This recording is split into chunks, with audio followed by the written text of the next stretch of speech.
앞서서 혼합에 대한 이야기를 먼저 드린 이유는 여러분들이 이 스팀 피처와 스팀 완드 이 전체적인 작업에 있어서 무게라든지 어떤 균형감 같은 거를 훈련하시기가 이 혼합 과정을 훈련하실 때 같이 적응력이 올라가는 경우가 많아요. 그리고 이게 선행되었을 때 여러분들이 공기 주입을 하실 때 이 스팀 팁과 액체 표면의 간격을 조절하시는 게 조금 더 미세 조정이 가능하실 거라고 생각을 해서 제가 작업의 순서를 바꿔서 혼합을 먼저 설명드렸다라고 봐주시면 좋을 것 같고요. 이제 공기 주입에 대한 이야기를 해볼게요. 여러분들이 공기 주입을 하실 때는 이 스팀 팁 끝부분에 공기가 나오는 부분과 이 액체 표면의 간극을 벌려주시면서 공기를 주입하신다고 생각을 하시면 안 돼요. 오히려 공기 주입은 스팀을 작동하는 순간부터 계속 이루어지고 있는 과정이기 때문에 간극을 크게 벌려주신다는 느낌보다는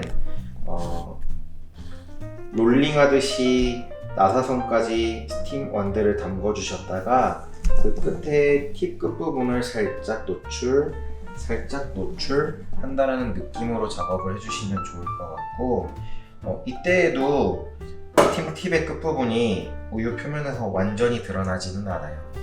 살짝 나온다라고 표현을 드릴 수가 있을 것 같은데, 이 부분은 지금 화면에 자세히 안 담길 것 같으니까 제가 소리를 같이 곁들여서 설명을 드려볼게요. 먼저 잘 된 공기 주입의 소리를 들려볼게요. 제가 과정은 똑같이 나사선에서 롤링을 시작을 해서 공기 주입하는 과정을 보여드릴 건데, 하나는 표면에 살짝 노출시켜서 잘 되는 공기 주입, 그 다음에 두 번째에는 간극을 크게 벌렸을 때 거칠게 공기가 주입되는 과정, 그 다음 세 번째는 스팀원들을 너무 깊게 담궜을 때 공기 주입이 아예 되지 않는 과정, 이렇게 세 가지로 나눠서 한번 보여드릴게요. 먼저 첫 번째는 잘 된 공기 주입 보여드릴 거예요.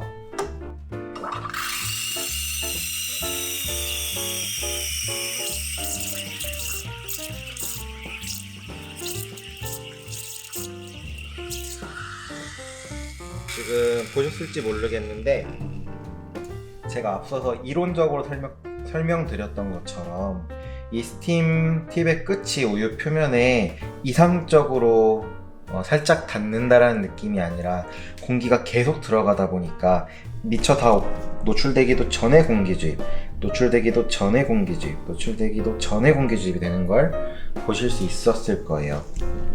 이 부분 한 번 더 보여드릴게요.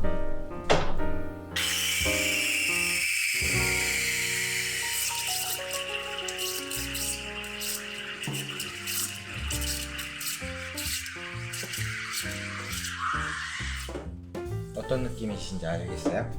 제가 그러면 이번에는 더 극단적으로 우유 액체의 표면과 스팀 팁이 완전히 간극이 벌어질 때를 한번 보여드려 볼게요.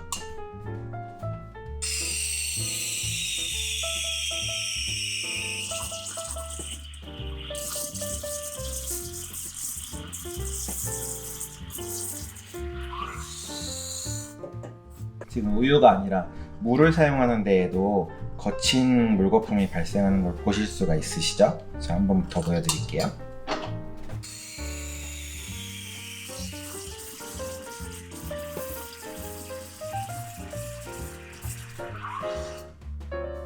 이렇게 하시면 안 된다는 거예요. 마지막으로 너무 조심스러워서 스팀 팁을 너무 노출을 못 하시는 경우 있으세요.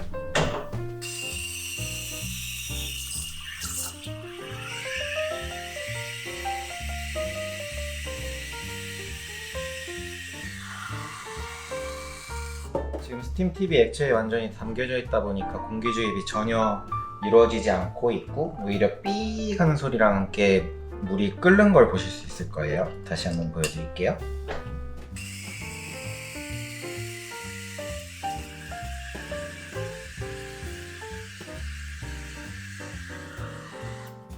여러분들이 지금 영상을 보시면서 세 번째 같은 경우에는 공기 주입하는 과정을 연습하는데 저렇게까지 공기 주입을 못하는 사람도 있을 거냐라고 생각하시는 분도 있을 것 같은데 있어요. 그 이유를 생각해보면 첫 번째는 너무 성격적으로 조심스러우신 분들이 이 스팀 피처 무게 자체에 익숙하시지 못한 상태에서 아까 두 번째 같은 경우를 경험하셨을 때 콱콱 하고 거품이 들어가 버리면 놀라셔가지고 그다음부터 이걸 잘 내리시지 못하세요. 힘이 조금 약해서 이 스팀 피처를 자신의 힘으로 온전히 지탱하지 못하고 어딘가에 이렇게 스팀하는데 기대시거나 이 작업대 아래쪽에 의지해서 작업하시는 분들은 반대로 밑판의 무게를 의지하시다 보니까 피처가 더 안 내려가죠.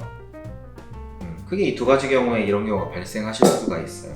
근데 앞선 과정에서 여러분들이 당황하지 않았으면 좋겠는 부분은 어쨌든 연습하시는 과정이니까 두 번째처럼 확 뒤집어지더라도 그 사이의 간극, 우유 표면을 긁는 정도의 스팀 노출이 어느 정도인지를 잘 조정을 해보시고, 또 반대로 그게 무서워서 너무 스팀을 못 내시기보다는 다시 노출을 시켜가시면서 어느 정도가 적당한지를 연습을 해보시면 좋을 것 같아요. 이상적으로 좋은 정도의 스팀을 마지막으로 한 번 더 보여드릴게요.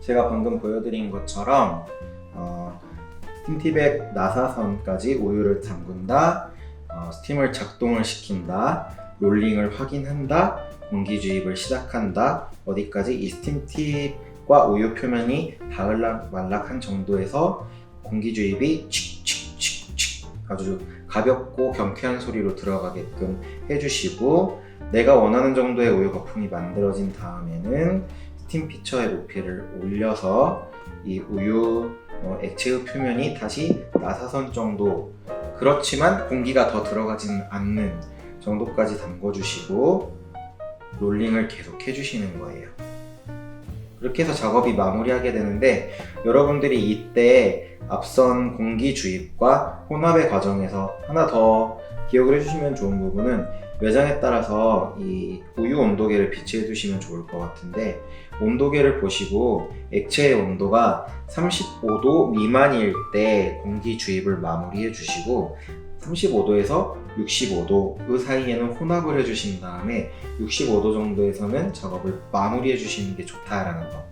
다시 35도, 그 다음에 65도라는 온도를 기억을 해주시고 온도계를 꽂으신 상태에서 연습을 해주시면 좋아요. 혹시 이게 왜 이 온도가 중요한지가 궁금하신 분들은 설명이 조금 길어질 수 있으니까 댓글 달아주시면 제가 설명을 따로 드릴게요. 여러분들은 자신에 맞는 자세를 잡고 그 다음에 공기 주입과 혼합의 과정에 이르러서 밀크 스티밍을 완성을 시키실 텐데, 이때 중요한 온도는 35도 그리고 65도이다 라는 점까지 기억을 해주시면 좋을 것 같습니다. 자, 이제 제가 우유를 가지고 여러분들한테 지금까지 설명드렸던 것들을 반복해서 영상을 찍어 드릴 거예요. 제가 앞서서 설명을 충분히 드렸다고 생각을 하니까 반복해서 영상을 찍어 드릴 건데, 궁금하신 건 댓글 달아주세요. 여러분들 밀크 스티밍 하실 때, 특히 음료 제조하실 때 이 제조 과정을 크게 두 가지로 구분하시면 좋은데, 하나는 카페 라떼, 그다음에 하나는 카푸치노 스티밍이라고 보시면 될 것 같아요. 전반적인 과정은 크게 다를 게 없는데, 공기 주입 부분에 있어서 우유 거품을 우리가 1cm, 2cm 정도로 마무리한다, 이 정도는 카페 라떼라고 보시면 될 것 같고, 2cm 이상의 우유 거품을 만든다 라는 건 카푸치노 스티밍이라고 보시면 될 것 같아요. 이 부분도 자세히 들어가면 복잡하니까 제가 이 정도만 설명드리고, 또 궁금하신 거 있으면 댓글로 달아주세요. 오늘 수업에서는 1, 2cm 정도의 카페라떼 거품, 그 다음에 2cm 이상의 카푸치노 거품을 만드는 걸 영상으로 담아 볼게요. 자, 먼저 카페라떼 거품을 만드는 방법입니다. 제가 우유 거품이 1, 2cm 정도 된다고 말씀드렸죠.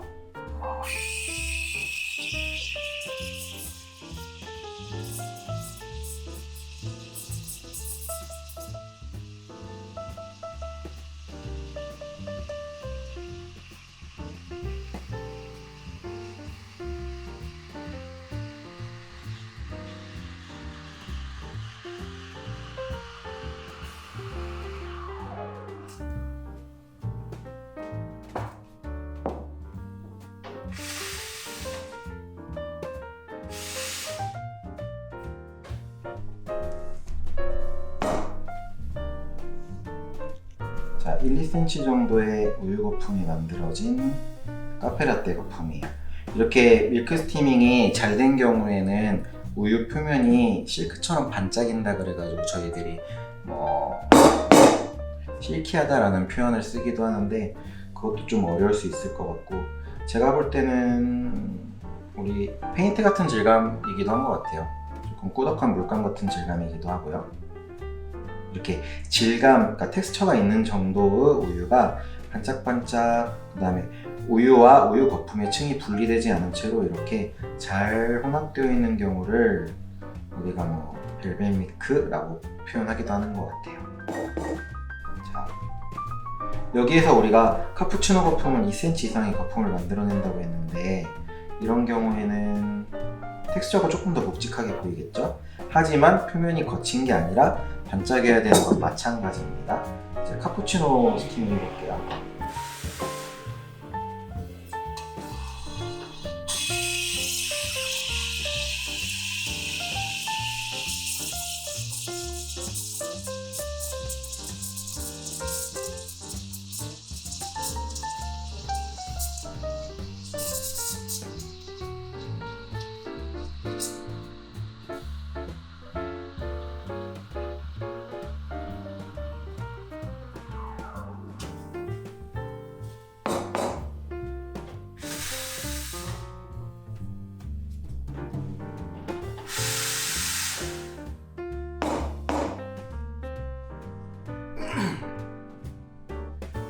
자, 카푸치노 스티밍이에요. 마찬가지로 우유의 거품이 양이 많지만 아래층과 분리되어 보이지는 않고요. 빛이 반사됐을 때 반짝반짝한 우유 표면을 보실 수가 있죠. 자, 아까 스티밍한 카페 라떼와 카푸치노를 같이 비교해 드려 볼게요.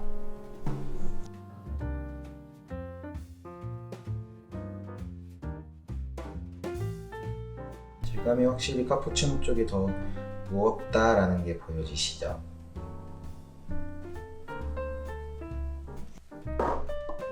여러분들이 이렇게 밀크 스티밍을 연습을 하시고 난 다음에는 드셔보시는 게 중요해요. 우리가 옛날 카페 메뉴에는 스팀밀크라는 메뉴가 있기도 했는데, 도대체 그 스팀밀크라는 게 단순히 데워진 음료가 아니라 어떤 음료길래 메뉴판에까지 올라갔었을까라는 궁금증을 가지고 드셔보시면 좋을 것 같은데요.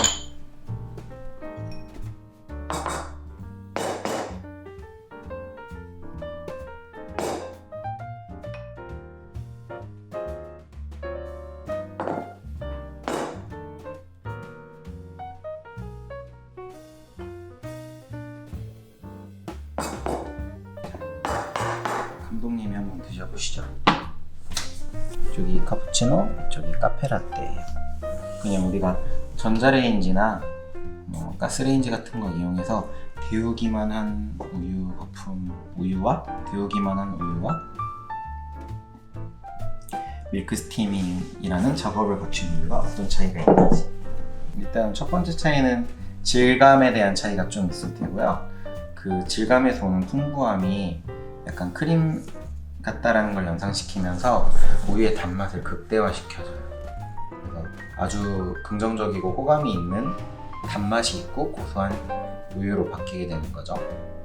지금까지 이 밀크 스티밍에 관한 전반적인 이야기를 해봤는데, 이제 매장에서 이걸 실무적으로 어떻게 적용하느냐가 또 문제가 되실 수 있겠죠. 크게 두 가지예요. 만약에 우리 매장에 근무하고 계신 어떤 근무자들의 전체적인 숙련도가 낮은 편이다 라고 하면 어떤 음료에 있어서의 테크닉보다는 음료 레시피에 기반한 정확한 제조가 중요할 것 같아요. 그래서 그 정확한 제조에 기반한 이 잘된 밀크 스팀을 활용하는 방법 하나랑, 그 다음에 숙련도가 좀 높아서 밀크 스티밍을 아주 잘 하신다, 그래서 이걸 가지고 아주 좋은 푸어링을 통한 라떼 아트를 좀 해보고 싶다 라는 부분 두 가지를 좀 이야기를 더 해보면 좋을 것 같아요. 그래서 이 부분은 제가 다음 시간에 한 번 더 다루면서 여러분들이랑 또 이야기 나눠보면 좋을 것 같습니다. 이상으로 라운드 커피였습니다. 감사합니다.